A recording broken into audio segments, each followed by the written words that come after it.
Hey guys, so I just wanted to come on really quick and talk a little bit about resilience. And I just kind of wanted to talk about it from the perspective of like really understanding your story and like really understanding what it is that you've been through, right? I think one thing that I've always kind of disliked, with my glasses on because these are cute.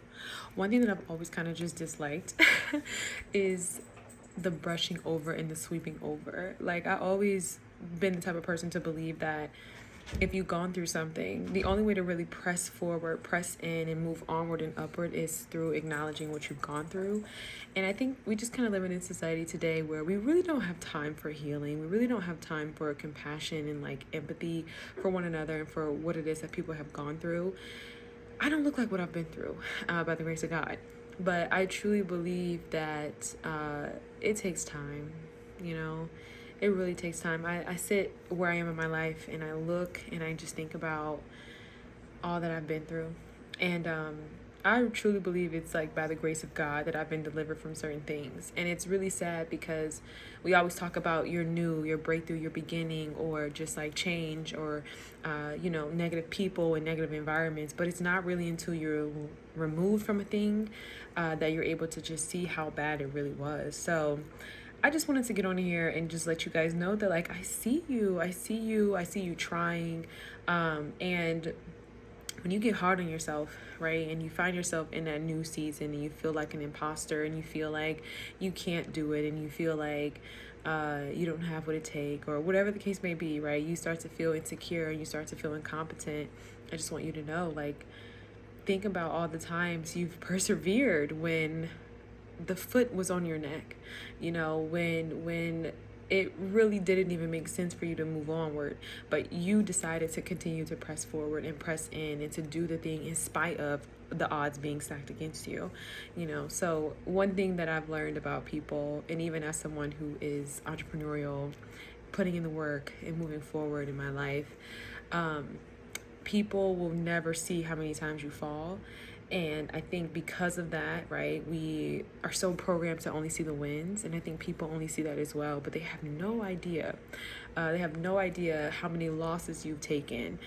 They have no idea what it took to get to where you are, and they don't see the back end stuff. They don't see just your journey. And when you find yourself in a space where you're actually here in your breakthrough, right? Because as someone who's living it, I can honestly say like those prophetic words, those positive things that people say online as it pertains to God and prosperity, is true.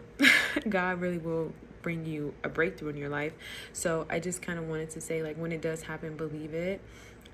It's not going to be easy, believe it, but just keep in mind all the times, all the shots that you've taken, all the things that didn't work out, and how you've literally persevered in spite of. And understand that, sorry, this is Bruce.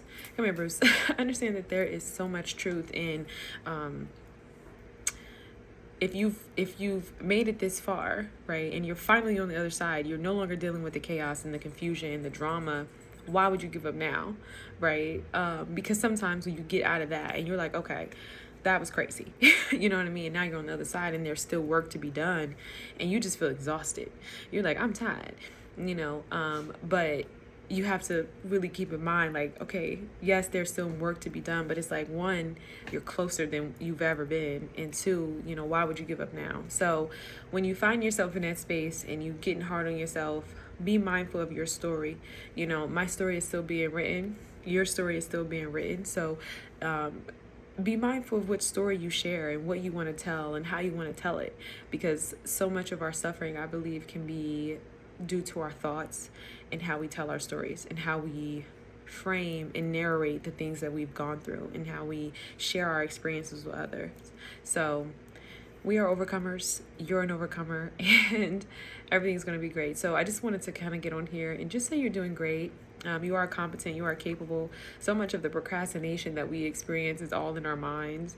I just think about all the things I've been able to do, and it really isn't until you start coming against like certain naysayers and things like that, which personally, I don't really think you can get around that. I think you can like work really hard too. And honestly, I've seen people like live a life where it's like they actually don't have any naysayers in their life, so it's possible, but it's just like, you're always gonna have people saying things. So just just be mindful of that. But yeah, you've come so far. So I just kind of wanted to get on here and say that, and just encourage somebody, to just go through your process of grief, go through your process of healing. And I'm just never really been the type of person, because one thing I've always found is that, like, people who are suffering and who are going through things, like, all they really want is to be heard and to be seen. And when I talk to people like that, and like I just acknowledge what they've gone through, they actually stop talking about it eventually, right? We actually get to the next thing and break down the next thing, right? And that's literally what therapy is for. But I just think we live in a society today where people really don't talk anymore. People are afraid to talk. And people lack empathy, right? It's not very often or common where we're able to kind of sit down and really hear another person's story and actually listen to what they're saying, right? We're so quick to just dismiss it. And I think that's, partially due to hustle culture. We feel like we're running out of time. And in a lot of ways, we are, right? We're running out of time because so much of our time is spent online now, right? The world has changed forever. We're able to make money online. Most of us work from home, whatever the case may be. So it's like we actually do spend a lot of time at home. So we just have to keep that in mind. But yeah, I just kind of wanted to get on here and let you guys know, like, acknowledge yourself, acknowledge how far you've come. Don't give up, right? Keep pressing forward, and don't overwhelm yourself with what's to come, because God's going to give you the grace. So love you. Bye.